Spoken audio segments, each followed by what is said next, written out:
Salut les amis, bienvenue dans cette nouvelle vidéo. J'ai l'impression que la dernière fois vous avez beaucoup apprécié ce format et du coup j'ai décidé de tester à nouveau vos recettes, sauf que cette fois-ci j'ai mis une thématique sans gluten et si possible riche en protéines. Il y a quelques temps sur Instagram je vous ai demandé de les partager avec moi et il y a eu plus de suggestions que de recettes à proprement parler, mais ça m'a quand même donné plein d'idées donc c'est cool. Pour cette première recette, Inès m'a proposé d'aller regarder sa journée dans mon assiette sur sa chaîne et son soja à la basquaise m'a vraiment tenté. Du coup, je l'ai fait à ma façon avec ce que j'avais dans la cuisine, mais évidemment, je vous laisserai sa recette originale ainsi que toutes les mesures exactes en barre d'infos. Tout d'abord, on va commencer par hydrater des protéines texturées. Ça peut être des protéines de soja, mais moi je préfère 1000 fois celles à base de pois. Et pour info, je les trouve chez Casidomi. On rajoute l'équivalent d'un demi-cube de bouillon de légumes, on recouvre d'eau bouillante et on peut laisser poser pendant 20 minutes. Pendant ce temps-là, on peut couper les légumes. Moi, j'ai opté pour un poivron, un oignon et j'ai rajouté 2 pommes de terre à la recette.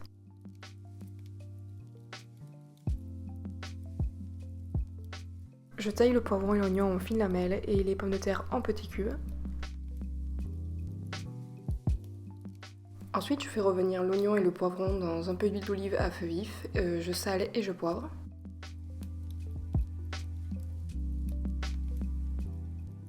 Au bout de 10 minutes, quand ça commence à dorer légèrement, on peut ajouter les protéines égouttées.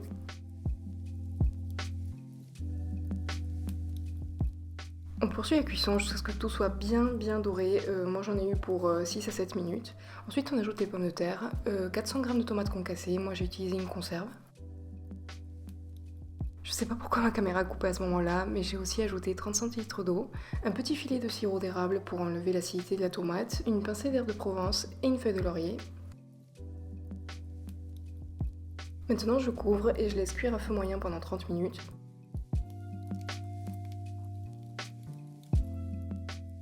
Une fois le temps écoulé, je retire le couvercle et je laisse réduire pendant 10 minutes supplémentaires ou jusqu'à obtenir quelque chose de pas trop liquide mais qui reste encore un petit peu de jus comme ceci.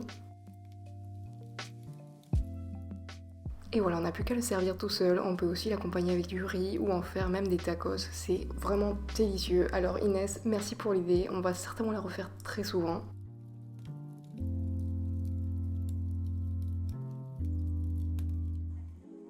Bon, pour cette deuxième idée, j'ai regroupé pas mal de suggestions et vous avez été super nombreux à me demander des tartes salées, des pizzas protéinées. Du coup, j'ai improvisé cette tarte à base de sarrasin avec plein de toppings différents et franchement, j'étais super contente du résultat. Du coup, pour la pâte, j'ai eu besoin de 100 g de farine de sarrasin qui est naturellement riche en protéines. 30 g de farine de riz, ça marche aussi avec de la farine de blé si vous souhaitez. Une belle pincée de sel. 60 ml d'eau froide. Et 60 ml d'huile d'olive.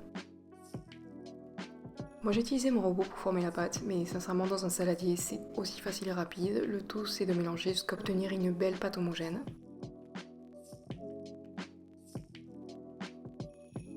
Maintenant on peut la laisser poser au frais pendant un quart d'heure et ensuite on n'aura plus qu'à l'étaler directement sur une feuille de papier sulfurisé. On fait en sorte qu'elle soit bien fine, on la pique et on la fait cuire dans un four à 180 degrés pendant 20 minutes ou jusqu'à ce qu'elle soit dorée. Pendant ce temps-là, je prépare la garniture avec 125 g de haricots blancs cuits, 50 g de tofu nature, le jus d'un citron, 2 cuillères à café d'origan, 1 cuillère à café d'oignons séchés, 2 cuillères à soupe de levure maltée. Pour info, il en existe sans gluten, je vous laisserai un lien en barre d'infos et sinon vous pouvez le remplacer tout simplement par 1 cuillère à soupe de moutarde. Pendant qu'on mixe, on peut ajouter de la crème ou du yaourt de soja petit à petit pour affiner. Moi en tout, j'en ai mis 50 g. Une fois que tout est bien mixé, on goûte pour ajuster l'assaisonnement et on réserve. Ensuite, dans une poêle à feu vif avec un peu d'huile d'olive, je fais revenir le quart d'un oignon que j'ai coupé en fines lamelles.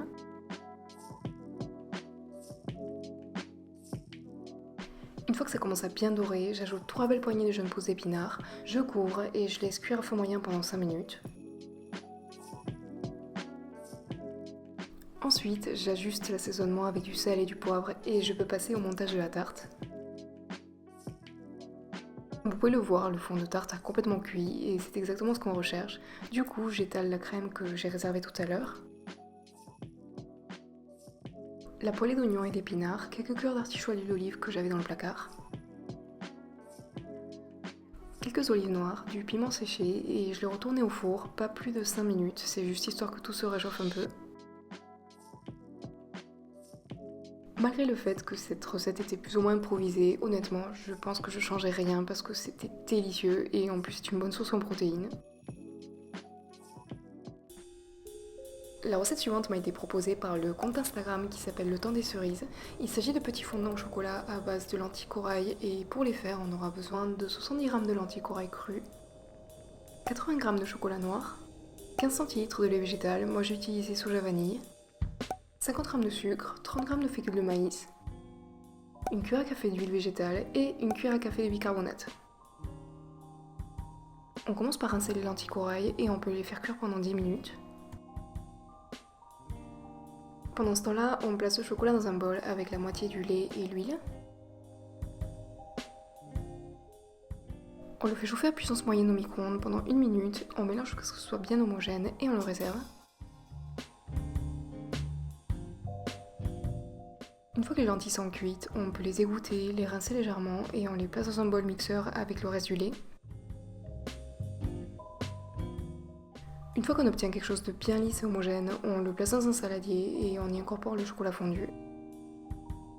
On fait de même avec le sucre, la fécule et le bicarbonate.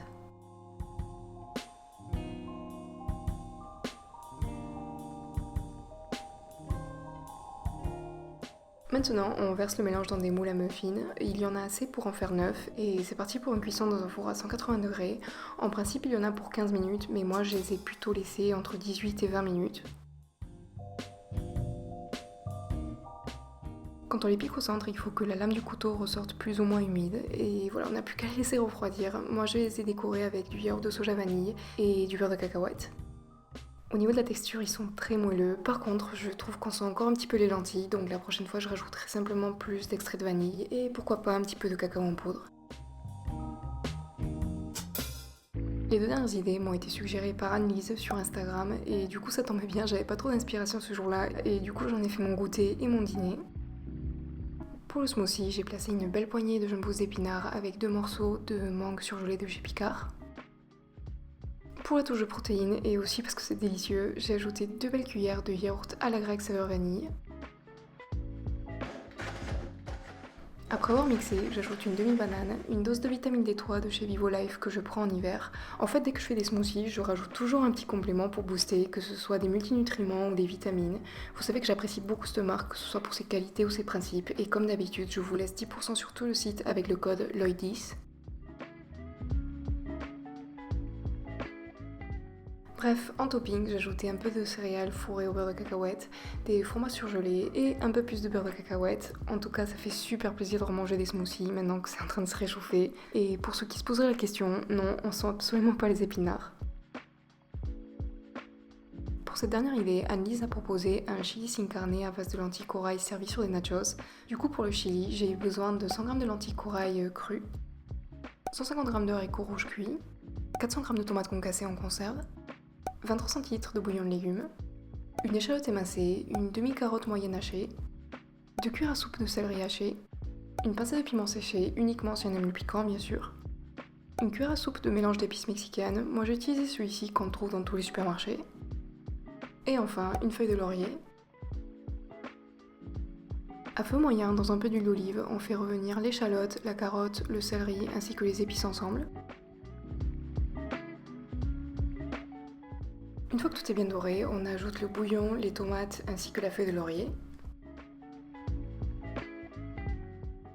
Une fois qu'on a porté ébullition, on ajoute les lentilles qu'on a rincées au préalable. Après avoir mélangé, on couvre et on laisse cuire à feu moyen pendant 20 minutes. Une fois que c'est fait, on peut ajouter les haricots et poursuivre la cuisson quelques minutes. On passe 2-3 coups de mixeur plongeant, ça va donner un côté beaucoup plus onctueux et on peut tout à fait faire ça avec un écrase pomme de terre si on n'a pas de mixeur.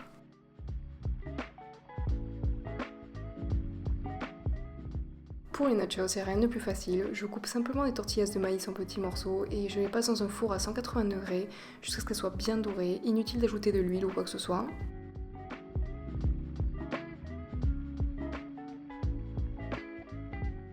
Du coup, je sers mon chili par-dessus avec du guacamole, du yaourt de soja nature, du citron, des jalapenos, et c'est optionnel mais j'ai aussi saupoudré de levure maltée et de poivre.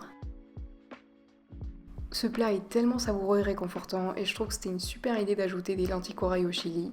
Donc voilà les amis, c'était tout pour aujourd'hui. J'espère que cette vidéo vous a plu et si vous voulez que j'en refasse d'autres dans ce même thème, n'hésitez pas à partager vos recettes dans les commentaires ou sur mes autres réseaux.